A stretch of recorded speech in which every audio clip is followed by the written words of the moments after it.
out of napakaraming draftees, isa lang ang hindi. Nakuha. Ako. Oo. Talaga? Isa lang. Kawawa naman. Yun ang pinaka nakakalumo. Kasi sa dinami-dami nyo, ikaw lang ang hindi. Parang ayaw mo lumabas ng tent. Oo, di ba? Sasabi mo, pwede ba paglabas ko, pagsarado na yung mall? Nasa mall. Pag closing O na, kaya maghanap na lang ng may iba hubang exit May exit dito. pa ditong iba.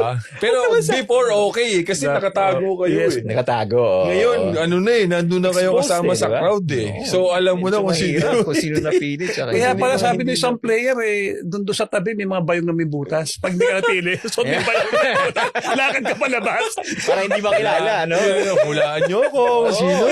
Dapat bigyan mo lang sana ng ibang exit, di ba? Pero kasi ganun kahirap, yun nga yung sinasabi natin. Hindi, kasi, yun nga, Pilipinas, sabi nga ni Idol Jerry, Pilipinas to eh. Pinagkakaguluhan, basketball ka agad, di ba? So, lahat gusto mag-PBA.